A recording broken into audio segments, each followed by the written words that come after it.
ಎಲ್ಲರೂ ಹೇಗಿದ್ದೀರಾ? ನಾನು ತುಂಬ ಚೆನ್ನಾಗಿದ್ದೀನಿ. ನೀವು ಚೆನ್ನಾಗಿದ್ದೀರಾ ಅಂತ ಭಾವಿಸ್ತೀನಿ. ಹ್ಯಾಪಿ ಸಂಡೇ ಎಲ್ಲರಿಗೂ. ಸೊ ಇವತ್ತು ನಾವು ಭಾನುವಾರ ಆಗಿರೋದ್ರಿಂದ ಲೇಟಾಗಿ ಎದ್ದೆ. ನನ್ನ ಮಗ ನಿನ್ನೆ ಕ್ರ್ಯಾಬ್ ಬೇಕು ಅಂತ ಹೇಳಿದ. ಸೊ ಅದರಿಂದ ಫಿಶ್ ಅಂಗಡಿಗೆ ಹೋಗಿ ಕ್ರ್ಯಾಬ್ ತೊಗೊಂಡ್ವಿ. ಕ್ರ್ಯಾಬ್ ತೊಗೊಂತಿದ್ದೆ, ಕ್ಲೀನ್ ಮಾಡ್ಕೊಡ್ತೀರಾ ಅಂತ ಕೇಳಿದೆ. ಹ್ಞೂ ಮಾಡ್ಕೊಡ್ತೀನಿ ಅಂತ ಹೇಳಿದ್ರು. ಫೈನಲಿ ನೀಟಾಗಿ ಕ್ಲೀನ್ ಮಾಡಿಕೊಟ್ರು. ವಾಪಸ್ ಮನೆಗೆ ಎತ್ಕೊಂಡು ಬಂದಿದ್ದಾಯಿತು. ಬರ್ತಾ ಹೊಸ್ದಾಗಿ ಒಂದು ಬೇಕ್ರಿ ಓಪನ್ ಆಗಿತ್ತು, ಅಲ್ಲಿಂದ ಸ್ವಲ್ಪ ಸ್ನ್ಯಾಕ್ಸ್ನ ಅಂತ ತೊಗೊಂಡು ಬಂದಿದೆ. ಇನ್ನು ಕ್ರ್ಯಾಬ್ ಮಾಡೋಷ್ಟರಲ್ಲಂತೂ ಲೇಟ್ ಆಗುತ್ತೆ. ಅಷ್ಟರಲ್ಲಿ ಮಕ್ಕಳಂತೂ ಹಸ್ಕೊಂಡಿರೋಕ್ಕಾಗಲ್ಲ ಅಂತ ಹೇಳಿ ಅದನ್ನು ಕೊನೆಗೆ ತೊಗೊಂಡು ಬಂದಿದೆ. ತೊಗೊಂಡು ಬಂದು ಅದನ್ನೇ ನಾನು ಒಂದು ಪ್ಲೇಟ್ಗೆ ಹಾಕ್ಕೊಟ್ಟೆ. ಅದನ್ನು ತಿಂತಾ ಇದ್ದಾರೆ ಅವರು. ಸೊ ಇವಾಗ ಅಷ್ಟರಲ್ಲಿ ನಾನು ಅಲ್ಲಿ ಬರುವಾಗ ಒಂದು ಜ್ಯೂಸ್ ತೊಗೊಂಡು ಬಂದಿದ್ದೆ. ಕಲರ್ಫುಲ್ ಆಗಿರೋದು ಒಂದು ಜ್ಯೂಸ್ ತೊಗೊಂಡಿದ್ರು ಅವರು. ಏನು ಜ್ಯೂಸ್ ಅಂತ ನನಗೆ ಗೊತ್ತಿಲ್ಲ. ಸೊ ಅದಕ್ಕೆ 7 ಬೇಕಮ್ಮ, 7 ಮಿಕ್ಸ್ ಮಾಡಿಕೊಡು ಅಂತ ನನ್ನ ಚಿಕ್ಕ ಮಗು ಕೇಳ್ತು. ಸೊ ಅದರಿಂದ ಮಿಕ್ಸ್ ಮಾಡಿಕೊಟ್ಟೆ. ಅವನು ಕುಡಿಯೋಕ್ಕೆ ಸ್ಟಾರ್ಟ್ ಮಾಡ್ದೆ. ಕುಡ್ಕೊಂಡು ತಿಂತಾ ಇದ್ದಾರೆ. ಸೊ ಇನ್ನು ಫೈನಲಿ ನಾನು ಅಲ್ಲಿಂದ ಕ್ರ್ಯಾಬ್ ತಂದಿದ್ನಲ್ಲ, ಅದನ್ನು ಕ್ಲೀನ್ ಮಾಡ್ಕೋಬೇಕಲ್ಲ ನಾನು.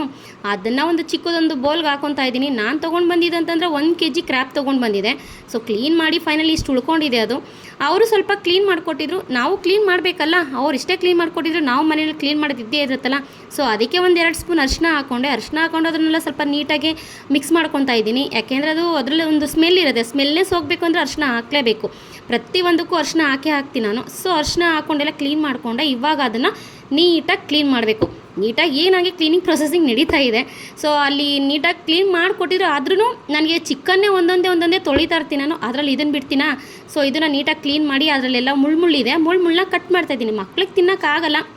ಮುಳ್ಳಿದ್ರೆ ಬಾಯಿಗೆ ಸಿಗುತ್ತೆ, ಚುಚ್ಕೊಳ್ಳುತ್ತೆ. ಇನ್ನು ಮೊದಲೇ ತುಂಬ ಸೆನ್ಸಿಟಿವ್ ನನ್ನ ಮಗ. ಸೊ ಅದರಿಂದ ಮುಳ್ಳೆಲ್ಲ ತೆಗೆದಾಗ ತುಂಬ ಕ್ಲೀನ್ ಮಾಡ್ಕೊತಾ ಇದ್ದೀನಿ. ಕ್ಲೀನ್ ಮಾಡ್ಕೊಂಡು ಫೈನಲಿ ಕ್ಲೀನ್ ಆಗಿದೆ. ಮತ್ತು ಒಂದು ಸ್ಟವ್ ಮೇಲೆ ಒಂದು ಬಾಣಲಿನ ಇಟ್ಕೊಂಡಿದ್ದೀನಿ. ಯಾಕೆಂದರೆ ಅದಕ್ಕೆ ಮಸಾಲೆ ಬೇಕಲ್ಲ, ಮಸಾಲೆ ರೆಡಿ ಮಾಡ್ಕೋಬೇಕಲ್ಲ. ಸೊ ಅದಕ್ಕೆ ಒಂದು 10 ಬ್ಯಾಡಗೆ ಮೆಣಸಿನ್ಕಾಯಿ ಹಾಕ್ಕೊಂಡಿದ್ದೀನಿ. ಬ್ಯಾಡಗೆ ಮೆಣಸಿನ್ಕಾಯಿ ಕಲರ್ ಬರುತ್ತೆ ಮತ್ತು ಟೇಸ್ಟು ಬರುತ್ತೆ. ನಿಮ್ಮ ಖಾರಕ್ಕೆ ಹೆಂಗೆ ಬೇಕೋ ಆ ಥರ ನೋಡಿ ನೀವು ಹಾಕ್ಕೋಬೋದು. ಮತ್ತು 1-3 ಟೇಬಲ್ ಸ್ಪೂನಷ್ಟು ಧನಿಯಾ ಹಾಕ್ಕೊತಾ ಇದ್ದೀನಿ. ನಾನು ತೊಗೊಂಡಿರೋದು 1 kg ಆಗಿರೋದ್ರಿಂದ 3 ಟೇಬಲ್ ಸ್ಪೂನ್ ಹಾಕ್ಕೊತಾ ಇದ್ದೀನಿ. ಕೆಲವರು ಧನಿಯಾ ಕಡಿಮೆ ಮಾಡಿ ಮೆಣಸಿನ್ಕಾಯಿನ ಜಾಸ್ತಿ ಮಾಡ್ಕೊತಾರೆ, ಅಂದರೆ ಒಣಗಿದ ಮೆಣಸಿನ್ಕಾಯಿನ ಜಾಸ್ತಿ ಮಾಡ್ಕೊತಾರೆ. ಸೊ ನಾನು ಅದನ್ನು ಎರಡನ್ನೂ ಈಕ್ವಲ್ ಆಗಿ ಹಾಕ್ಕೊತಾ ಇದ್ದೀನಿ. ಅದನ್ನು ಚೆನ್ನಾಗಿ ಮಿಕ್ಸ್ ಮಾಡಿ ಅದರ ಜೊತೆಗೆ 1 ಸ್ಪೂನು ಸೋಂಪು ಕಾಳನ್ನ ಹಾಕ್ಕೊತಾ ಇದ್ದೀನಿ. ಸೋಂಪು ಕಾಳು ಅಂತಂದರೆ ಇದು ಹೀಟ್ ಇರೋದ್ರಿಂದ, ಕ್ರ್ಯಾಬ್ ತುಂಬ ಹೀಟು ನಿಮಗೆ ಗೊತ್ತಿರುತ್ತೆ. ಸೊ ಡೈಜೆಷನ್ ಆಗಲ್ಲ ಬೇಗ. ಡೈಜೆಷನ್ಗೆ ತುಂಬ ಹೆಲ್ಪ್ ಮಾಡುತ್ತೆ ಅದು ನಿಮಗೂ ಗೊತ್ತಿರೋ ವಿಚಾರನೇ ಎಲ್ಲರಿಗೂ. ಸೊ 1 ಟೇಬಲ್ ಸ್ಪೂನ್ ಇದನ್ನು ಹಾಕ್ಕೊಂಡಿದ್ದೀನಿ, ಸೋಂಪು ಕಾಳು ಹಾಕ್ಕೊಂಡಿದ್ದೀನಿ. ಮತ್ತು 1 ಸ್ಪೂನು ಕಾಳುಮೆಣಸು, 1 ಸ್ಪೂನ್ ಕಾಳುಮೆಣಸು ಹಾಕ್ಕೊಂಡಿದ್ದೀನಿ. ಕಾಳುಮೆಣಸು ನಿಮ್ಗೆ ಎಷ್ಟು ಖಾರ ಬೇಕೋ ಖಾರ ನೋಡಿ ಹಾಕ್ಕೊಳ್ಳಿ. ನಾವು ಮನೆಯಲ್ಲಿ ಸ್ವಲ್ಪ ಖಾರ ತಿನ್ನೋದು ಕಡಿಮೆ, ಅದರಲ್ಲಿ ಈ ಸಮ್ಮರಲ್ಲಿ ಸ್ವಲ್ಪ ಕಮ್ಮಿನೇ ಖಾರ ಬಿಸಿಲಿರೋದ್ರಿಂದ. ಆದ್ದರಿಂದ ನಾನು 1 ಸ್ಪೂನ್ ಹಾಕ್ಕೊಂಡೆ, ಇಲ್ಲಾಂದರೆ 2 ಸ್ಪೂನ್ ಹಾಕ್ಕೊಬೋದು. ಅದ್ರ ಜೊತೆಗೆ 1 ಟೀ ಸ್ಪೂನಷ್ಟು ಜೀರಿಗೆನ ಹಾಕ್ಕೊತಾ ಇದ್ದೀನಿ. ಜೀರಿಗೆ ಅಂತಂದರೆ ತುಂಬ ಸ್ಮೆಲ್ ಬರುತ್ತೆ, ತುಂಬ ಫ್ಲೇವರ್ನ ಕೊಡುತ್ತೆ ಅಡುಗೆ. ಸೊ ಫೈನಲಿ ಎಲ್ಲ ನೀಟಾಗಿ ರೋಸ್ಟ್ ಆಗಿದೆ. ಇವಾಗ ಲಾಸ್ಟಲ್ಲಿ ಚೂರು ಮೆಂತ್ಯ ಕಾಳನ್ನ ಹಾಕ್ಕೊತಾ ಇದ್ದೀನಿ. ಮೆಂತ್ಯ ಕಾಳು ಘಮ ಅಂತಿರುತ್ತೆ.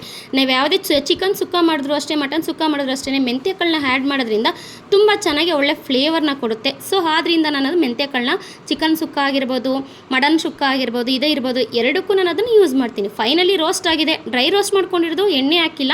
ಸೊ ಫೈನಲಿ ರೋಸ್ಟ್ ಆಗಿದೆ. ಇವಾಗ ಅದನ್ನು ಒಂದು ಪ್ಲೇಟ್ಗೆ ಟ್ರಾನ್ಸ್ಫರ್ ಮಾಡ್ಕೊತಾ ಇದ್ದೀನಿ. ಸೊ ಅದೆಲ್ಲ ನೀಟಾಗಿ ತಣ್ಣಗೆ ಆಗಬೇಕಲ್ಲ. ತಣ್ಣಗೆ ಆದಮೇಲೆ ನಾನು ಅದನ್ನು ಪೌಡ್ರ್ ಮಾಡ್ಕೋಬೇಕಾಗತ್ತೆ. ಆದ್ದರಿಂದ ಅದನ್ನು ತೆಗೆದು ನಾನು ಒಂದು ಪ್ಲೇಟ್ಗೆ ಹಾಕ್ಕೊತಾ ಇದ್ದೀನಿ. ಮತ್ತು ತುಂಬ ಸೀಸ್ಬೇಡಿ, ನೋಡಿಕೊಂಡು ಅದನ್ನು ರೋಸ್ಟ್ ಮಾಡ್ಕೊಳ್ಳಿ. ತುಂಬ ಚೆನ್ನಾಗಿರುತ್ತೆ ಪೌಡ್ರು. ಮತ್ತು ಇನ್ನೊಂದು ಬಾಣಲಿ ಅದೇ ಬಾಣಲಿನ ಇಟ್ಕೊಂಡಿದ್ದೀನಿ. ಅದಕ್ಕೆ 2 ಟೇಬಲ್ ಸ್ಪೂನ್ ಎಣ್ಣೆ ಹಾಕ್ಕೊತಾ ಇದ್ದೀನಿ. ಯಾಕೆಂತಂದರೆ ನಮಗೆ ಬೇಕಲ್ಲ, ಇನ್ನೂ ಒಂದು ಮಸಾಲೆ ರೆಡಿ ಮಾಡೋದಿದೆ. ಮತ್ತು ಸ್ವಲ್ಪ ಕರಿಬೇವು ಹಾಕ್ಕೊತಾ ಇದ್ದೀನಿ. ಇದಕ್ಕೆ ಮೇಯ್ನ್ ಇಂಗ್ರೀಡಿಯೆಂಟ್ಸ್ ಅಂತಂದರೆ ಕರಿಬೇವು ಬೇಕೇ ಬೇಕು ಫ್ರೆಂಡ್ಸ್. ಯಾಕೆಂದರೆ ಚಿಕನ್ ಸುಕ್ಕ ಯಾವುದೇ ಸುಕ್ಕ ಮಾಡಿದ್ರೆ ನೀವು ಕರಿಬೇವು ಆ್ಯಡ್ ಮಾಡಲೇಬೇಕು. ಕರಿಬೇವಿಂದನೇ ಒಳ್ಳೆ ಫ್ಲೇವರ್ ಕೊಡುತ್ತೆ. ಅದೊಂಥರ ತಿನ್ನುವಾಗ ಒಂಥರ ತುಂಬ ಟೇಸ್ಟಿ ಇರುತ್ತೆ. ಸೊ ಇವಾಗ ಅದಕ್ಕೇ ಸ್ವಲ್ಪ ಬೆಳ್ಳುಳ್ಳಿ ಬಿಡಿಸಿಕೊಂಡಿದ್ದೀನಿ ನಾನು. ನೋಡಿ, ಸಿಪ್ಪೆ ತೆಗೆದು ನೀಟಾಗಿ ಬಿಡಿಸಿಕೊಂಡಿದ್ದೀನಿ. ಒಂದು ಬೆಳ್ಳುಳ್ಳಿ ಹಾಕಿದ್ದೀನಿ. ಇದಕ್ಕೆ ನಾನು 2 ಬೆಳ್ಳುಳ್ಳಿ ಯೂಸ್ ಮಾಡಿರೋದು. ಸೊ 1 ಬೆಳ್ಳುಳ್ಳಿನ ಹಾಕ್ಕೊಂಡಿದ್ದೀನಿ. ಮತ್ತು 1 ಈರುಳ್ಳಿನ ಹಾಕ್ಕೊಂಡು ಇವಾಗ ಎರಡೂ ಫುಲ್ಲು ರೋಸ್ಟ್ ಆಗಬೇಕು. ನೀಟಾಗಿ ಒಂದು ಸ್ವಲ್ಪ ರೆಡ್ಗೆ ಆಗೋ ತನಕ, ಕೆಂಚಿಗೆ ಕಲರ್ ಬರುತ್ತೆ. ಸೊ ಅದು ಬರೋ ತನಕನೂ ಅದನ್ನು ನೀಟಾಗಿ ರೋಸ್ಟ್ ಮಾಡ್ಕೊಬೇಕು. ಆ ಈರುಳ್ಳಿನಲ್ಲಿ ಹಸಿ ವಾಸನೆ ಇರುತ್ತಲ್ಲ, ಸೊ ಹಸಿ ವಾಸನೆ ಹೋಗೋ ತನಕ ನೀಟಾಗಿ ಹುರ್ಕೊಬೇಕು. ನೋಡಿ ಫೈನಲಿ ಹುರ್ಕೊಂಡಿದ್ದೀನಿ. ಇವಾಗ ಇದಕ್ಕೆ 1 ಕಪ್ಪು ಹಸಿ ತೆಂಗಿನಕಾಯಿ ಹಾಕ್ಕೊತಾ ಇದ್ದೀನಿ. ಕೆಲವರು ಕೊಬ್ಬರಿ ಹಾಕ್ಕೊತಾರೆ. ನನಗೆ ತೆಂಗಿನಕಾಯಿ ಅಂತಂದರೆ ತುಂಬ ಇಷ್ಟ. ಸೊ ಆದ್ದರಿಂದ ತೆಂಗಿನಕಾಯಿ ಫ್ಲೇವರು ತುಂಬ ಚೆನ್ನಾಗಿ ಬರುತ್ತೆ. ಆದ್ದರಿಂದ ತೆಂಗಿನಕಾಯಿ ಹಾಕ್ಕೊತೀನಿ ನಾನು. ಕೊಬ್ಬರಿ ಅಂತೂ ಹಾಕೊಳ್ಳಲ್ಲ. ಕೊಬ್ಬರಿ ಮ್ಯಾಕ್ಸಿಮಮ್ ಇದಕ್ಕೆಲ್ಲ ಕೊಬ್ಬರಿನೇ ಯೂಸ್ ಮಾಡೋದು. ಹಸಿ ತೆಂಗಿನಕಾಯಿ ಯಾರು ಯೂಸ್ ಮಾಡಲ್ಲ. ನಾನು ಹಸಿ ತೆಂಗಿನಕಾಯಿ ಯೂಸ್ ಮಾಡ್ತೀನಿ. ತುಂಬ ಚೆನ್ನಾಗಿರುತ್ತೆ, ಟೇಸ್ಟ್ ಆಗಿರುತ್ತೆ. ನೀವು ಒಂದ್ಸಲ ಟ್ರೈ ಮಾಡಿ. ಸೊ ಫೈನಲ್ ಫುಲ್ ರೋಸ್ಟ್ ಆಗಿದೆ ನೋಡಿ. ಇವಾಗ ನೀವೇ ನೋಡ್ತಾ ಇದ್ರೆ ತುಂಬ ಚೆನ್ನಾಗಿ ರೋಸ್ಟ್ ಆಗಿದೆ. ಅದನ್ನು ಸೊ ಅದು ಮತ್ತೆ ಇನ್ನೊಂದು ಅದೇ ಬಾಣಲಿನ ಮತ್ತೆ ಸ್ಟವ್ ಮೇಲೆ ಇಟ್ಕೊಂಡಿದ್ದೀನಿ ನಾನು. ಯಾಕೆಂತಂದರೆ ಅದನ್ನು ಇದಕ್ಕೆ ಹಾಕಬೇಕು, ಅದನ್ನು ಫ್ರೈ ಮಾಡಬೇಕಾಗುತ್ತೆ ಕ್ರಾಬ್ನ. ಸೊ ಅದಕ್ಕೆ ಒಂದು 2-3 ಟೇಬಲ್ ಸ್ಪೂನ್ ಎಣ್ಣೆ ಹಾಕೊತಾ ಇದ್ದೀನಿ. ಇದಕ್ಕೂ ಕರಿಬೇವು ಆ್ಯಡ್ ಮಾಡಬೇಕು ಫ್ರೆಂಡ್ಸ್, ತುಂಬ ಚೆನ್ನಾಗಿರುತ್ತೆ. ಸೊ ಕರಿಬೇವನ್ನ ಹಾಕ್ಕೊಂಡಿದ್ದೀನಿ, ಕರಿಬೇವು ರೋಸ್ಟ್ ಆಗ್ತಿದೆ ನೀಟಾಗಿ. ಸೊ ಕರಿಬೇವು ರೋಸ್ಟ್ ಆಗ್ತಿದ್ದಂಗೆ ಅದಕ್ಕೆ ನಾವು ಇನ್ನೊಂದು ಸ್ವಲ್ಪ ಅದಕ್ಕೂ ಸ್ವಲ್ಪ ಬೆಳ್ಳುಳ್ಳಿನ ಜಜ್ಜಿ ಇಟ್ಕೊಂಡಿದ್ದೀನಿ. ಅಂದರೆ 3-4 ಕೆಸಲು ಬೆಳ್ಳುಳ್ಳಿ ಇಟ್ಕೊಂಡಿದ್ದೀನಿ, ಅದನ್ನು ಜಜ್ಜಿದ್ದೀನಿ. ಇದು ಫ್ಲೇವರ್ಗೆ ತುಂಬ ಚೆನ್ನಾಗಿರುತ್ತೆ. ಮೇನ್ ಇದರಲ್ಲಿ ಮಾಡ್ತಿದ್ದಾಗಲೇ ಫ್ಲೇವರ್ ಘಮ ಘಮ ಅಂತ ಇರುತ್ತೆ, ಸಕ್ಕತ್ತಾಗಿರುತ್ತೆ. ತಂದಾಗ ಒಂಥರ ಸ್ಮೆಲ್ ಹೊಡಿಯುತ್ತೆ, ಬಟ್ ಮಾಡಿದಾಗ ಸೂಪರಾಗಿ ಸ್ಮೆಲ್ ಹೊಡಿಯುತ್ತೆ. ನಾವು ಹಾಕೋ ಇಂಗ್ರೀಡಿಯೆಂಟ್ಸ್ ಮೇಲೆ, ಪದಾರ್ಥದ ಮೇಲೆ ಡಿಪೆಂಡ್ ಆಗುತ್ತೆ.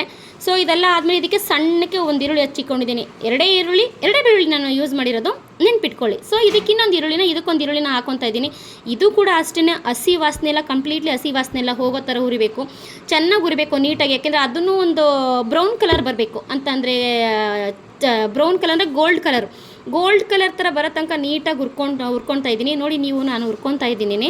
ಸೊ ಚೆನ್ನಾಗಿ ಹುರ್ಕೊಂಡಾದ್ಮೇಲೆ ನಾನು ಕ್ರಾಬ್ ಇರುತ್ತಲ್ಲ, ಕ್ರಾಬ್ ತೊಳೆದಿಟ್ಕೊಂಡಿದ್ದೀನಿ ನೀಟಾಗಿ. ನಾನು ಒಂದೊಂದೇ ಕ್ರಾಬ್ನ ತೊಳೆದಿಟ್ಕೊಂಡಿದ್ದಲ್ಲ, ಆ ಕ್ರಾಬ್ನ ಅದಕ್ಕೆ ಟ್ರಾನ್ಸ್ಫರ್ ಮಾಡ್ಕೊತೀನಿ, ಅದಕ್ಕೆ ಹಾಕೊತಾ ಇದ್ದೀನಿ ನಾನು.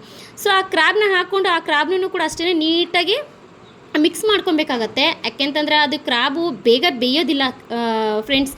ಇದಂತೂ ಚಿಕನ್ ಬೇಗ ಬೇಯುತ್ತೆ, ಇದು ಬೇಗ ಬೇಯಲ್ಲ. ಇದಕ್ಕೆ ರುಚಿಗೆ ತಕ್ಕಷ್ಟು ಎಷ್ಟು ಉಪ್ಪು ಬೇಕೋ ಅಷ್ಟು ಉಪ್ಪನ್ನ ಹಾಕ್ಕೊಬೇಕಾಗತ್ತೆ. ಇದಕ್ಕೆ ನಾನು ಕಲ್ಲುಪ್ಪು ಯೂಸ್ ಮಾಡ್ತಿಲ್ಲ, ಪುಡಿ ಉಪ್ಪು ಯೂಸ್ ಮಾಡ್ತಾ ಇದ್ದೀನಿ. ಸೊ ನೋಡಿ ನೀವೇ ಇಷ್ಟು ನೀಟಾಗಿ ಮಿಕ್ಸ್ ಮಾಡ್ಕೊತಾ ಇದ್ದೀನಿ. ಬಟ್ ಅವರು ನೀಟಾಗಿ ಕ್ಲೀನ್ ಮಾಡಿಕೊಟ್ಟಿದ್ದಾರೆ. ನಾನು ಮನೆಗೆ ಬಂದಮೇಲೆ ಎಷ್ಟಾಗುತ್ತೋ ಅಷ್ಟು ಅದು ಮುಳ್ಳೆಲ್ಲ ತೆಗೆದು ಕ್ಲೀನ್ ಮಾಡ್ಕೊಂಡಿದ್ದೀನಿ. ಆದರೂ ಮುಳ್ಳು ಸೆಂಟ್ರಲ್ಲೇ ಒಂದೊಂದು ಮುಳ್ಳು ಸಿಕ್ಕಾಕೊಂಡಿದೆ. ಸೊ ಫೈನಲ್ ಈ ಥರ ಆಗಿದೆ. ಇದನ್ನು ನಾನು ಮುಚ್ಚಿ ಇಟ್ಬಿಡ್ತೀನಿ. ಮುಚ್ಚಿಬಿಟ್ಟು ಮಸಾಲೆ ರೆಡಿ ಮಾಡ್ಕೊಳ್ಳೋಣ ಬನ್ನಿ. ಇವಾಗ ನಾನು ಆವಾಗಲೇ ಹುರಿದಿಟ್ಟಿದ್ನಲ್ಲ, ಧನಿಯಾ, ಒಣಗಿದ ಮೆಣಸಿನ್ಕಾಯಿ, ಕಾಳು ಮೆಣಸು ಎಲ್ಲ, ಅದನ್ನು ಒಂದು ಮಿಕ್ಸಿಗೆ ಹಾಕಿ ರುಬ್ಕೊಬೇಕಾಗತ್ತೆ, ಪೌಡ್ರ್ ಮಾಡ್ಕೊಬೇಕಾಗತ್ತೆ. ಇವಾಗ ನಾನು ಪೌಡ್ರ್ ಮಾಡ್ಕೊಂಡಿದ್ದೀನಿ. ಈಗ ಅದಕ್ಕೆ ನಾನು ಸ್ವಲ್ಪ ಹುಣಸೆಹಣ್ಣು ನೆನೆಸಿಟ್ಕೊಂಡಿದ್ದೀನಿ ನಾನು. ಇವಾಗ ಅದಕ್ಕೆ ಹುಣಸೆಹಣ್ಣು ಆ್ಯಡ್ ಮಾಡ್ಕೊತೀನಿ. ಹುಣಸೆಹಣ್ಣು ಆ್ಯಡ್ ಮಾಡ್ಕೊಂಡು ಒಂದು ಪೇಸ್ಟ್ ರೀತಿ ಮಾಡ್ಕೊತಾ ಇದ್ದೀನಿ. ಪೌಡ್ರ್ ಮಾಡ್ಕೊಂಡು ಹಾಕ್ಕೋಬೋದು. ನಾನು ಚಿಕನ್ಗೆಲ್ಲ ಪೌಡ್ರ್ ಮಾಡಿ ಹಾಕ್ಕೊತೀನಿ. ನಾನು ಚಿಕನ್ ಸುಕ್ಕಾಗೆ ಪೌಡ್ರ್ ಮಾಡ್ಕೊತೀನಿ. ಇದಕ್ಕೆ ಈ ಥರ ಮಾಡ್ಕೊತಾ ಇದ್ದೀನಿ. ನೋಡಿ ಫೈನಲಿ ಪೇಸ್ಟ್ ಆಗಿದೆ.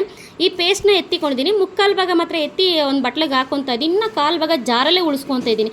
ಯಾಕೆಂದರೆ ನಾನು ಆವಾಗಲೇ ತೆಂಗಿನಕಾಯಿನ ಹುರ್ಕೊಂಡಿದ್ದೀನಲ್ಲ, ಸೊ ಆ ತೆಂಗಿನಕಾಯಿನೂ ರುಬ್ಕೋಬೇಕಾಗತ್ತೆ ಅದಕ್ಕೆ. ಸೊ ನೋಡಿ ಇವಾಗ ತೆಂಗಿನಕಾಯಿ, ಈರುಳ್ಳಿ ಮತ್ತು ಕರಿಬೇವು, ಬೆಳ್ಳುಳ್ಳಿ ಎರಡನ್ನೂ ಮಿಕ್ಸ್ ಮಾಡಿದ್ನಲ್ಲ, ಅದನ್ನು ಹುರಿತಾ ಇದ್ದೀನಿ.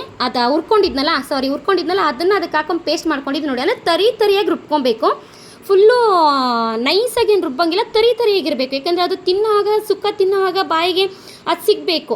ಸೊ ಇವಾಗ ನಾವು ಅದನ್ನು ಆವಾಗಲೇ ಕ್ರ್ಯಾಬ್ನ ನಾವು ರೋಸ್ಟ್ ಮಾಡಿ ಇಟ್ಟಿದ್ವಲ್ಲ, ನಾವು ರೋಸ್ಟ್ ಮಾಡಿ ಹಾಕಿದ್ವಲ್ಲ, ಅಂದರೆ ಒಗ್ಗರಣೆಗೆ ಹಾಕಿದ್ವಲ್ಲ ಕ್ರ್ಯಾಬು. ಸೊ ಅದೇನಾಗಿದೆ ಅಂತ ನೋಡೋಣ. ಮಿನಿಮಮ್ ಒಂದು 10 ನಿಮಿಷ ಬೇಯಿಸ್ಕೊಬೇಕು ಅದನ್ನು. ಯಾಕೆಂದರೆ ಬೇಗ ಬೇಯೋದಿಲ್ಲ ಫ್ರೆಂಡ್, ಅದೊಂದು ಪ್ರಾಬ್ಲಮ್ಮು. ಸೊ ಅದರಿಂದ ಬೇಗ ಬೇಯಿಸ್ಕೋಬೇಕು. ಮತ್ತು ನೀರಿನ ಅಂಶನೂ ತುಂಬ ಕಡಿಮೆ ಅದರಲ್ಲಿ. ಚಿಕನಲ್ಲಿ ಅಂತಂದರೆ ನೀರಿನ ಅಂಶ ಇರುತ್ತೆ, ಮಟನಲ್ಲೂ ನೀರಿನ ಅಂಶ ಇರುತ್ತೆ. ನಮ್ಗೆ ನೀರು ಹಾಕೋ ಅವಶ್ಯಕತೆ ಇರಲ್ಲ. ಬಟ್ ಇದಕ್ಕೆ ನೀರು ಹಾಕಬೇಕಾಗತ್ತೆ ನಾವು ಮಸಾಲೆ ಹಾಕಿದ್ಮೇಲೆ. ನಾನು ನಿಮಗೆ ಹೇಳ್ತೀನಿ ಬನ್ನಿ, ಮಧ್ಯದಲ್ಲಿ ನಾನು ನೀರು ಹಾಕ್ತೀನಿ, ನಾನು ಅದನ್ನು ನಿಮಗೆ ತೋರಿಸ್ತೀನಿ. ಈಗ ನಾನು ಆವಾಗಲೇ ರುಬ್ಬಿಕೊಂಡಿದ್ನಲ್ಲ, ಇದು ಪೌಡ್ರ್ ಒಣಗಿದ ಮೆಣಸಿನ್ಕಾಯಿ, ಧನಿಯಾ ಮತ್ತು ಕಾಳು ಮೆಣಸು ಇದನ್ನೆಲ್ಲ ಹಾಕಿ ರುಬ್ಬಿಟ್ಕೊಂಡಿದ್ನಲ್ಲ, ಅದನ್ನು ಅದರೊಳಗೆ ಹಾಕಿ ಇವಾಗ ಅದನ್ನು ನೀಟಾಗಿ ಮಿಕ್ಸ್ ಮಾಡ್ಕೊಬೇಕಾಗತ್ತೆ.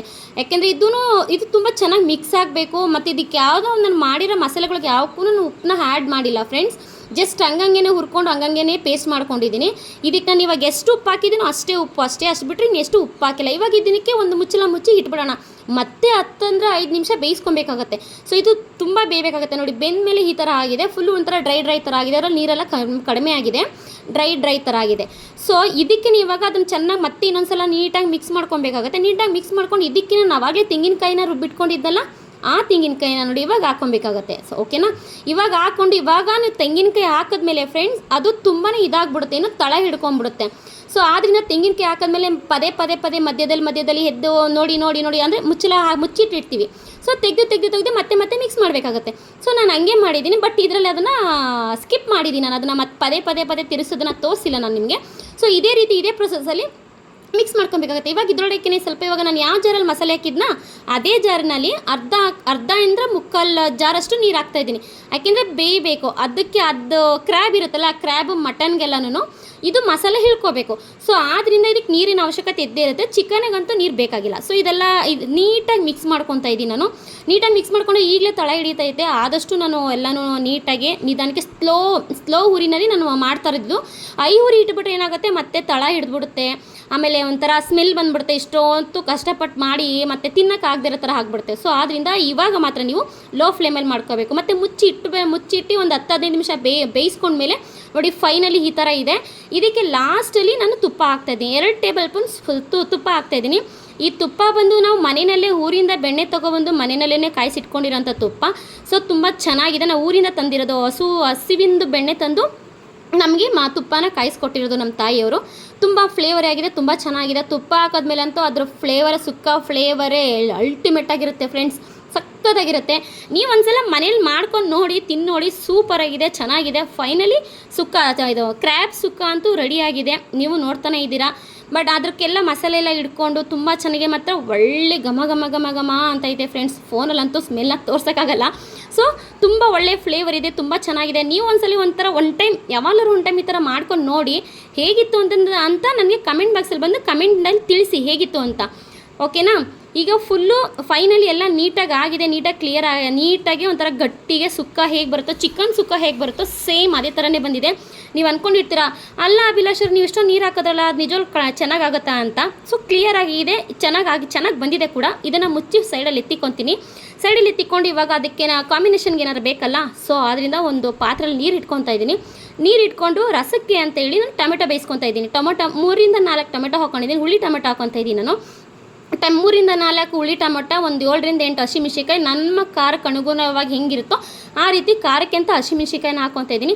ಇವಾಗ ಇದನ್ನು ಬೇಯೋದಕ್ಕೆ ಅಂತ ಬಿಟ್ಬಿಡೋಣ. ಅದು ಚೆನ್ನಾಗಿ ಬೆಂದು ಸಿಪ್ಪೆ ಎಲ್ಲ ಬಿಟ್ಕೊಳ್ಳುತ್ತೆ. ಸಿಪ್ಪೆ ಎಲ್ಲ ಬಿಟ್ಕೊಂಡ್ಮೇಲೆ ಅದನ್ನು ನಾವು ಇದು ಮಾಡ್ಕೊಬೋದು. ಫುಲ್ಲು ಮುಚ್ಚಿ ಇಟ್ಬಿಟ್ಟಿದ್ದೀನಿ ಬೇಯೋಕ್ಕೆ ಅಂತ. ನೋಡಿ ಇವಾಗ ಎಷ್ಟು ಚೆನ್ನಾಗಿ ಬೇಯ್ತಾ ಇದೆ, ಮತ್ತು ಸಿಪ್ಪೆ ಎಲ್ಲ ಬಿಟ್ಕೊತಾ ಇದೆ. ನೀವೇ ನೋಡ್ತಾ ಇದ್ದೀರಲ್ವಾ. ಸೊ ಇವಾಗ ತೆಗ್ದು ಅದನ್ನು ತಣ್ಣಗಾಗೋದಕ್ಕೆ ಅಂತ ಇಟ್ಕೊಂಡಿದ್ದೆ ನಾನು. ತಣ್ಣಗಾಗಿದೆ, ಇವಾಗ ಸಿಪ್ಪೆ ಎಲ್ಲ ತೆಗಿಬೇಕು ಅದು ರಸ ಮಾಡೋದಕ್ಕೆ. ಸೊ ಟೊಮೆಟೊ ರಸ ನಾನು ಮಾಡ್ತಾ ಇರೋದು. ಇದಕ್ಕೆ ಯಾವುದೇ ರೀತಿ ಬೇಳೆ ಆಗಲಿ ಶುಂಠಿ ಆಗಲಿ ಥರದ್ದು ಏನೂ ಆ್ಯಡ್ ಮಾಡಿಲ್ಲ ನಾನು. ಅದನ್ನು ಶುಂಠಿ ಹಾಕಿ ಬೇಳೆ ಹಾಕಿ ಮಾಡೋ ರಸನೂ ತುಂಬ ಚೆನ್ನಾಗಿರುತ್ತೆ. ಅದನ್ನು ಒಂದ್ಸಲ ಹೇಳ್ಕೊಡ್ತೀನಿ ನಾನು ನಿಮಗೆ. ಇವಾಗ ಸಿಪ್ಪೆ ಎಲ್ಲ ತೊಗೊತಾ ಇದ್ದೀನಿ. ಸಿಪ್ಪೆ ತೊಗೊಂಡು ಒಂದು ಸ್ಪೂನ್ ಸಹಾಯದಿಂದ ಅದನ್ನು ಬಿಸಿ ಇರೋದ್ರಿಂದ ಅದನ್ನೆಲ್ಲ ಕಿವುಚ್ಕೊತಾ ಇದ್ದೀನಿ. ಸ್ಪೂನಲ್ಲಿ ಅದನ್ನೆಲ್ಲ ಓಪನ್ ಮಾಡ್ಕೊಬೇಕು ಅದನ್ನು. ಸೊ ಆದ್ದರಿಂದ ಅದನ್ನೆಲ್ಲ ಕಿವುಚ್ಕೊಬೇಕು. ಸೊ ನೋಡಿ ಕಿವುಚ್ಕೊತಾ ಇದ್ದೀನಿ. ಇದೆಲ್ಲ ಕಿವುಚ್ಕೊಂಡಾದ್ಮೇಲೆ ಫುಲ್ ತಣ್ಣಗಾಗೋದಕ್ಕೆ ಬಿಟ್ಬಿಡಬೇಕು, ರುಬ್ಬೇಕಲ್ಲ. ಸೊ ಅದರಿಂದ ಬಿಟ್ಬಿಡಬೇಕು. ಫೈನಲಿ ನೋಡಿ ಇವಾಗ ತಣ್ಣಗಾಗಿದೆ. ಫುಲ್ ತಣ್ಣಗಾಗಿದೆ. ಇವಾಗ ಅದನ್ನು ರುಬ್ಬಬೇಕಾಗತ್ತೆ. ಅದನ್ನು ರುಬ್ಬಿದ ಮೇಲೇ ರಸಕ್ಕೆ ಒಗ್ಗರಣೆ ಹಾಕೋದಕ್ಕೆ ಆಗೋದು. ಸೊ ಇವಾಗ ನಾನು ಒಂದು ಮಿಕ್ಸಿ ಜಾರ್ಗೆ ಹಾಕ್ಕೊತಾ ಇದ್ದೀನಿ ರುಬ್ಬೋದಕ್ಕೆ ಅಂತೇಳಿ ಒಂದು ಮಿಕ್ಸಿ ಜಾರ್ಗೆ ಹಾಕ್ಕೊಂಡು ಫೈನಲಿ ಇವಾಗ ಅದಕ್ಕೆ ನಾನು ಮತ್ತೆ ಹುಣಸೆಹಣ್ಣ ನೆನೆಸಿಕ್ಕೊಂಡಿದ್ದೆ. ಹಾಗೆ ಹಾಕಿರಲಿಲ್ಲ, ಹಂಗೆ ಹಾಕಿದ್ರೆ ಅದು ನೀಟಾಗಿ ಪೇಸ್ಟ್ ಜೊತೆಗೆ ಅದು ನೀಟಾಗಿ ಗ್ರೈಂಡ್ ಆಗೋಲ್ಲ.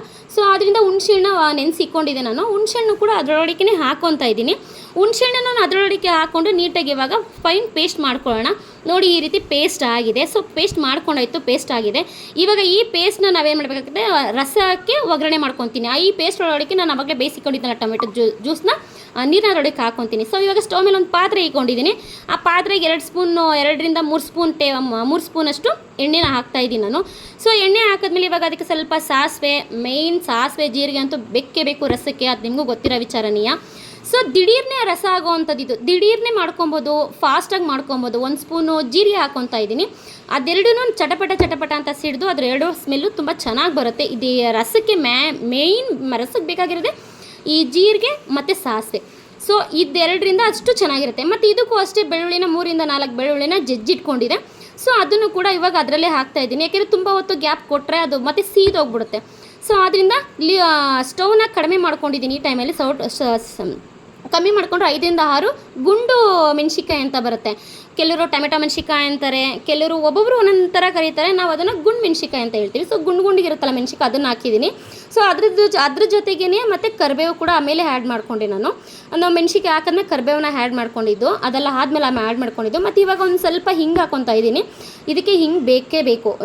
ಹಿಂಗು ಮತ್ತು ಅರಿಶಿನ ಹಾಕ್ಕೊತಾ ಇದ್ದೀನಿ, ಓಕೆನಾ. ಹಿಂಗು ಮತ್ತು ಅರಿಶಿನ ಎಲ್ಲ ಸ್ವಲ್ಪ ಫ್ರೈ ಆಗ್ತಿದ್ದಂಗೆ ಅದ್ರ ಜೊತೆಗೆ 2 ರಿಂದ 3 ಸ್ಪೂನ್, ನಮಗೆ ಸ್ವಲ್ಪ ರಸ ಸ್ವಲ್ಪ ಸ್ಪೈಸಿ ಆಗಿದ್ರೆ ಚಂದ ಅಂತೇಳಿ 3 ಸ್ಪೂನ್ ನಾನು ಮನೆಯಲ್ಲೇ ಮಾಡಿ ಇಟ್ಕೊಂಡಿರೋ ಅಂಥದ್ದು ಪೆಪ್ಪರು ಮತ್ತು ಕಾಳುಮೆಣಸು ಮತ್ತು ಜೀರಿಗೆ ಅದೆರಡನ್ನೂ ಫ್ರೈ ಮಾಡಿ ಪೌಡ್ರ್ ಮಾಡಿ ಇಟ್ಕೊಂಡಿದ್ದೀನಿ, ಓಕೆನಾ. ಫೈನಲಿ ಈ ಥರ ಆಗಿದೆ ನೋಡಿ. ಫೈನಲಿ ರೋಸ್ಟ್ ಆಗುತ್ತೆ ನೀಟಾಗಿ. ಇವಾಗ ಫ್ಲೇಮ್ ಸ್ವಲ್ಪ ಜೋರಾಗಿ ಇಟ್ಕೊಂಡು ನಾನು ಅದನ್ನು ನೀಟಾಗಿ ಫ್ರೈ ಮಾಡ್ಕೊತೀನಿ. ಅದು ಘಮ ಘಮ ಅಂತ ಇರುತ್ತೆ. ಆ ಇಷ್ಟು ಘಮ ಅಂತ ಇದೆ ಗೊತ್ತಾ. ಅದು ರಸಕ್ಕೆ ಬೆಳ್ಳುಳ್ಳಿ ಒಗ್ಗರಣೆ ಹಾಕ್ಬಿಟ್ರೆ ಅದ್ರ ಸ್ಮೆಲ್ ಅಂತೂ ಅಲ್ಟಿಮೇಟ್ ಆಗಿರುತ್ತೆ, ಸಕ್ಕತ್ತಾಗಿರುತ್ತೆ. ಇವಾಗ ನಾನು ಆವಾಗಲೇ ರುಬ್ಬಿಕೊಂಡು ಮತ್ತು ಬೇಯಿಸಿಟ್ಕೊಂಡಿದ್ದು ನೀರು ಎಲ್ಲ ಮಿಕ್ಸ್ ಮಾಡಿದ್ದೀನಿ. ಅದಕ್ಕೆ ಮಿಕ್ಸ್ ಮಾಡಿಬಿಟ್ಟು ಅದನ್ನ ಇವಾಗ ಒಗ್ಗರಣೆ ಮಾಡ್ಕೊಂಡಿದ್ದೀನಿ ನಾನು. ಒಗ್ಗರಣೆ ಮಾಡ್ಕೊಂಡು ಒಂದು ಕುದಿ ಬರೋ ತನಕ ಅದನ್ನು ಬಿಡಬೇಕು. ಈಗ ಈ ಟೈಮಲ್ಲಿ ಏನು ಮಾಡಬೇಕು, ನಮ್ಗೆ ಎಷ್ಟು ನೀರು ಬೇಕು, ಎಷ್ಟು ತೆಳ್ಳಗೆ ಬೇಕು, ಎಷ್ಟು ಇಲ್ಲಿಗೆ ಬೇಕೋ ಅಷ್ಟು ನೀರನ್ನ ಆ್ಯಡ್ ಮಾಡ್ಕೋಬೇಕಾಗುತ್ತೆ. ಅಷ್ಟು ನೀರನ್ನ ಆ್ಯಡ್ ಮಾಡ್ಕೊಂಡಿದ್ದೀನಿ. ಅಷ್ಟು ನೀರು ಆ್ಯಡ್ ಮಾಡ್ಕೊಂಡು ಇದಕ್ಕೆ ಮಾತ್ರ ನಾನು ಫ್ರೆಂಡ್ಸ್ ಕಲ್ಲುಪ್ಪನ್ನ ಯೂಸ್ ಮಾಡ್ತಾಯಿದ್ದೀನಿ, ಪುಡಿ ಉಪ್ಪನ್ನ ಯೂಸ್ ಮಾಡಿಲ್ಲ ನಾನು. ಸೊ ಕಲ್ಲಪ್ಪನ್ನ ಯೂಸ್ ಮಾಡಿ ಇವಾಗ ನೀಟಾಗಿ ಅದನ್ನು ರುಚಿಗೆ ಎಷ್ಟು ಉಪ್ಪು ಬೇಕೋ ಅಷ್ಟು ಉಪ್ಪು ಹಾಕಿದ್ದೀನಿ, ನೀಟಾಗಿ ಮಿಕ್ಸ್ ಮಾಡ್ಕೊತಾ ಇದ್ದೀನಿ. ಸೊ ನೀಟಾಗಿ ಮಿಕ್ಸ್ ಮಾಡ್ಕೊತಾ ಇದ್ದೀನಿ. ನೀಟಾಗಿ ಅಂತಂದರೆ ಅದು ಕಲ್ಲು ಉಪ್ಪು ಹಾಕ್ಬಿಟ್ಟಿರ್ತೀನಲ್ಲ ಸ್ವಲ್ಪ ಕರಗಬೇಕಲ್ಲ, ಸೊ ಆದ್ದರಿಂದ ನೀಟಾಗಿ ಮಿಕ್ಸ್ ಮಾಡಿಕೊಂಡು ಇವಾಗ ಫೈನಲಿ ಅದನ್ನು ಏನು ಮಾಡಬೇಕು, ಕುದಿಯೋದಕ್ಕೆ ಅಂತ ಬಿಡಬೇಕು. ಯಾಕೆಂದರೆ ಅದು 1-2 ಕುದಿ ಬಂದರೆ ಸಾಕು, ರಸಮ್ಮಿನ ಜಾಸ್ತಿ ಬೇಯಿಸುವಂಥ ಅವಶ್ಯಕತೆ ಇರಲ್ಲ. ಸೊ ಆದ್ದರಿಂದ ಮುಚ್ಚಿಬಿಟ್ಟು ಮತ್ತೆ ತೆಗೆದಾಗ ಅದು ಸ್ವಲ್ಪ ಕುದೀತಾ ಇತ್ತು. ನಾನು ಆವಾಗ ಸೌಟ್ ಆಡಿಸ್ತಾಯಿದ್ದೆ, ಕುದೀತಾ ಅಂತ ನೋಡ್ತಾ ಇದ್ದೆ. ಯಾಕೆಂದರೆ ನನ್ನ ಮಕ್ಕಳು ಹೊಟ್ಟೆ ಶ್ವಮ ಅಂತ ಕೇಳ್ತಾಯಿದ್ರು. ಸೊ ಆದ್ದರಿಂದ ನಾನು ಆವಾಗ ಆಯ್ತಾ ಅಂತ ನೋಡ್ತಾ ಇದ್ದೆ. ಅದು ಬೇಗನೆ ಕುದೀತಾ ಇರಲಿಲ್ಲ. ಸೊ ಆದ್ದರಿಂದ ಫೈನಲಿ ಲಾಸ್ಟಿಗೆ ಮತ್ತೆ ಕುದಿದ ತಕ್ಷಣ ನನ್ನ ಮಗ ಅಮ್ಮ ನಂಗೆ ಹೊಟ್ಟೆ ಆಗ್ತಾಯಿದೆ ಅಂತ ಹೇಳ್ತಾಯಿದ್ರು. ಸೊ ಇವಾಗ ಅವ್ರಿಗೆ ನನ್ನ ಮಗನಿಗೆ ಇವಾಗ ಅದನ್ನು ಸರ್ವ್ ಮಾಡ್ತಾಯಿದ್ದೀನಿ. ಮತ್ತು ಕ್ರಾಬು ಆಗಿದೆ, ಮತ್ತು ಟೊಮೆಟೊ ರಸನೂ ಆಗಿದೆ, ಮತ್ತು ರೈಸು ಆಗಿದೆ, ಎಲ್ಲ ಆಗಿದೆ. ಇವಾಗ ನನ್ನ ಮಗನಿಗೆ ಕೊಡ್ತಾಯಿದ್ದೀನಿ. ನನ್ನ ಮಗ ತಿಂದು ನೋಡ್ಬಿಟ್ಟು ಟೇಸ್ಟ್ ಹೆಂಗಿದೆ ಅಂತ ಹೆಂಗೆ ಹೇಳ್ತಾರೆ ನೋಡೋಣ ಅಂತ ಹೇಳಿ ನಾನು ಒಂದು ತಟ್ಟೆಗೆ ಹಾಕ್ಕೊಂಡು ತೊಗೊಂಡೋದೆ. ತಟ್ಟೆಗೆ ಹಾಕ್ಕೊಂಬಿಟ್ಟು ನಾನು ನೋಡಿ ಎಷ್ಟು ಚೆನ್ನಾಗಿ ಬಂದಿದೆಯಲ್ಲ, ಮತ್ತು ಕಲರ್ಫುಲ್ಲಾಗಿದೆ, ಮತ್ತು ನೋಡೋಕ್ಕೂ ಸಕ್ಕದಾಗಿದೆ, ಮತ್ತು ತಿನ್ನುವಾಗಲೂ ಅಷ್ಟೇ ಫ್ರೆಂಡ್ಸ್ ತುಂಬ ಟೇಸ್ಟಿಯಾಗಿದೆ. ತಿನ್ನೋಡಿ. ಮತ್ತು ನನ್ನ ಮಗನಿಗೆ ಕೊಟ್ಟೆ ನಾನು. ನನ್ನ ಮಗ ತಿಂತಾ ಇದ್ದಾನೆ. ಸೊ ಚಿಕ್ಕವನಿಗೆ ಹೇಳ್ತಿದ್ದೀನಿ, ಚಿಕ್ಕವನಿಗೆ ನೀನು ಟೇಸ್ಟ್ ಮಾಡೋ ಅಂತ ಹೇಳ್ತಾ ಇದ್ದೀನಿ. ಅವನು ನನ್ನ ಮುಖನೇ ನೋಡ್ತಾ ಇದ್ದಾನೆ. ನಾನು ವೀಡಿಯೋ ಮಾಡ್ತಾಯಿದ್ದೀನಿ ಅಂತ ಗೊತ್ತಾಗ್ಬಿಟ್ಟಿದೆ. ಸೊ ಆದ್ದರಿಂದ ಅವನು ನನ್ನೇ ನೋಡ್ತಾ ಇದ್ದಾನೆ. ಕೈಯಲ್ಲಿ ಬರೀ ಎಲ್ಲ ಒಂದು ಕೋಲ್ ಬೇರೆ ಹಿಡ್ಕೊಂಡ್ಬಿಟ್ಟಿದ್ದಾನೆ. ನನ್ನ ಮಗನ ಕೇಳಿದೆ, ನನ್ನ ಮಗ ಹೆಂಗಿದೆಯೋ ಅಂತ. ನನ್ನ ಮಗನ ತಿನ್ನೋ ನೀನು ಅಂತ ಅಂದರೆ ಕೈ ತೋರಿಸಿದ್ದಾನೆ. ಅಮ್ಮ ನೋಡಮ್ಮ ಈ ಥರ ನನಗೆ ಫಿಂಗರ್ ಏಟಾಗ್ಬಿಟ್ಟಿದೆ, ನಂಗೆ ತಿನ್ನೋಕ್ಕಾಗಲ್ಲ ಅಂದರೆ ಫಿಂಗರ್ ಏಟಾಗ್ಬಿಟ್ಟಿರುತ್ತೆ, ಅವ್ನು ತಿನ್ನೋಕ್ಕಾಗ್ತಾಯಿಲ್ಲ ಊಟನ. ಸೊ ಅದರಿಂದ ಬಲಗೈಲಿ ತಿನ್ನೋ ಅಂತ ಹೇಳಿದೆ, ಆಗಲ್ಲ ಅಂತ ಅಂದ. ಅವ್ನು ನನ್ನ ಮಗನ ಕೇಳಿದೆ ಹೇಗಿದೆಯೋ ಅಂತ. ನನ್ನ ಮಗ ಅಂತೂ ಸೂಪರಾಗಿದೆ. ಕ್ರ್ಯಾಬೇ ತಿನ್ನಲ್ಲ ಫ್ರೆಂಡ್ಸ್ ಅವನು. ಅಂಥದ್ರಲ್ಲಿ ನಾನು ಈ ಥರ ಮಾಡಿಕೊಟ್ಟಾಗ ಅವ್ನು ತಿಂತಾನೆ ಅವನು. ಸೊ ಅವ್ನು ತಿಂತಾ ಇದ್ದ. ನನ್ನ ಮಗನಿಗೆ ನೀನು ಅಣ್ಣನ ಹತ್ರ ತಿನ್ನಿಸ್ಕೊ ಅಂತ ಹೇಳ್ದೆ. ಇಲ್ಲ ನೀವೇ ತಿನ್ನಿಸಿ ಅಂತ ನನಗೆ ಹೇಳ್ತಾ ಇದ್ದ. ಇವತ್ತಿನ ರೆಸಿಪಿ ನಿಮ್ಗೆ ಏನಾರು ಇಷ್ಟ ಆಗಿದೆ ಲೈಕ್ ಮಾಡಿ, ಶೇರ್ ಮಾಡಿ, ಕಮೆಂಟ್ ಮಾಡಿ. Thank you so much. Bye.